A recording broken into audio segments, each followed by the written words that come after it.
Maesteg and its neighbouring villages are situated in one of the broadest of the South Wales valleys, surrounded on all sides by high mountains. To the north of the town, above the village of Caerau, is the main source of the river Llynfi, which emerges from the forested slopes high up on Caerau mountain as little more than a trickling stream, gathering pace as it runs downwards into the valley, its course now diverted into a long, straight, narrow culvert where the Caerau colliery once stood. As it progresses further down the valley, in Maesteg it passes beneath the old cast-iron bridge constructed in 1835, a lasting relic of the early iron-making days, now long gone, before flowing onwards through the town centre. Lower down the valley, below Llangynwyd, it quietly laps past Pontrhydycyff, and eventually, after joining up with the Caerau and Ogmore rivers, it runs out into the Bristol Channel on the eastern edge of a wide sandy bay at Ogmore by Sea.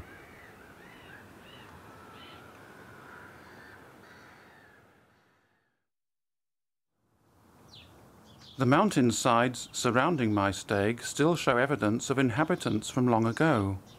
2 miles west of Llangynwyd is Cwmfelin, an ancient burial mound, and nearby is a replica of the Bodvoc stone, the original of which is believed to date from the 5th century, probably for a tribal chief who died in battle on this bleak and windswept landscape. On the hillside overlooking Llangynwyd there is a curious cluster of earthworks, difficult to make out amongst the long grass and ferns, but nonetheless the remains of a Roman camp, known as the Bulwarkau, a stopping place for Roman soldiers on their march across South Wales.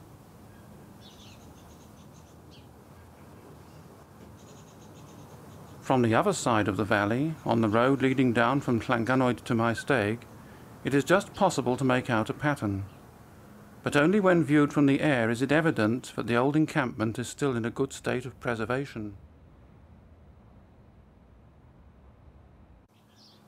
Below the site of the Bulwarkau, towards the bottom of a long steep hill, is Castell Farm.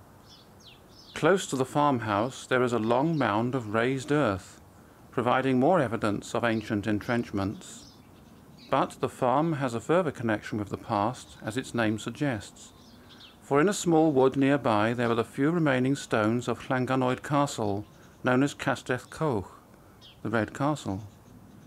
For centuries it had disappeared, and even its very existence was once doubted, but excavations in the early 1900s proved that here had stood a stronghold built in the 12th century by Robert Fitzhamon to maintain his control over the uplands of Glamorgan.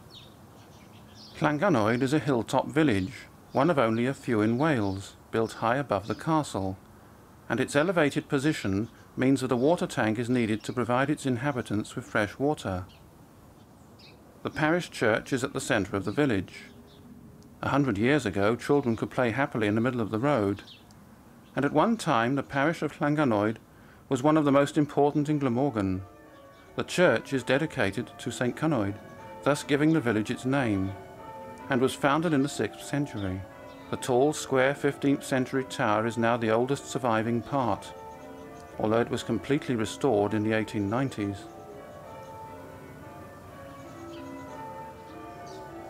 Above the doorway leading into the south porch is a statue of St. Cynwyd, and a closer look shows that he is holding in his right hand a model of the church. On an outside wall nearby is the remains of a sundial dating from 1686, and within the porch is the stone socket of a wooden cross, believed to be all that remains of the original structure.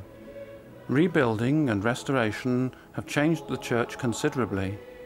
Its once magnificent carved wooden rood screen and loft have long since been removed from the nave, leaving only 2 doors to give a clue that it ever existed. Behind the altar is a beautiful painted reredos, displaying pictures from the Gospel, St. Dyfrig, an early Welsh bishop, and St. Cynwyd himself.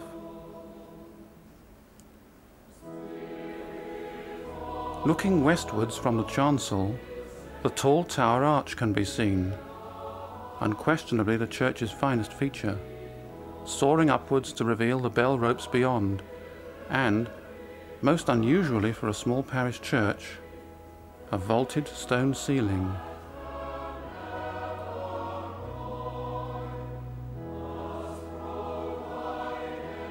Towards the back of the nave stand 3 very early oak pews, and one can only imagine how many parishioners have sat on these over the centuries.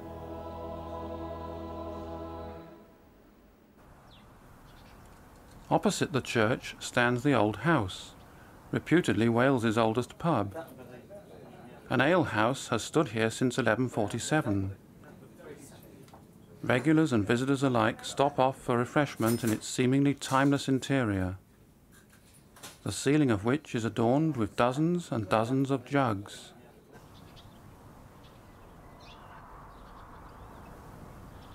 Joined to the thatched part of the building is the long room, which was used as the first nonconformist chapel in the valley, although now it is the pub's dining room.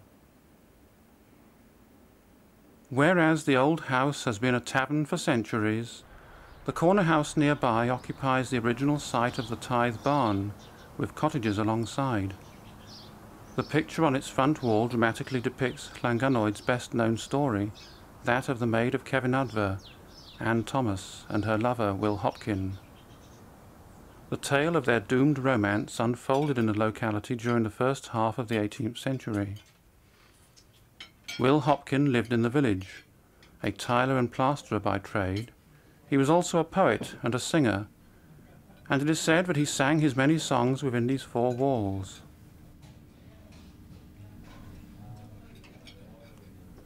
Today's corner house is an inn and a restaurant, and, as with the old house on the other side of the road, it has its faithful locals who like nothing better than to sit down and enjoy a pint of the landlord's best brew.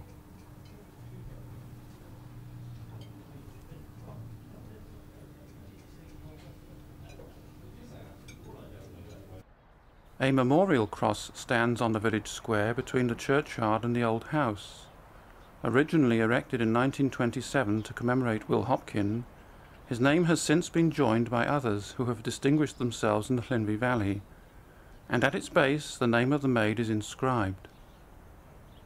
Anne Thomas was born and brought up at Cefn Ydfa, an only child, the heiress to the family estate. Her home was situated off the main road that leads from Llangynwyd to Porthcawl. It was a sad story that unfolded here.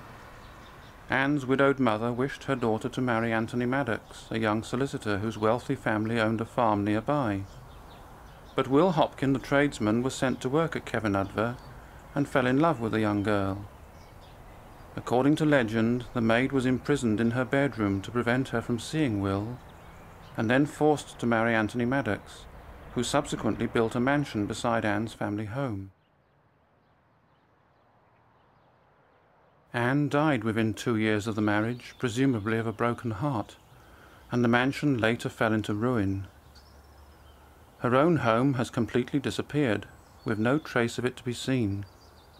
But a third part of Cefn Ydfa, the farmhouse, has been restored in recent years.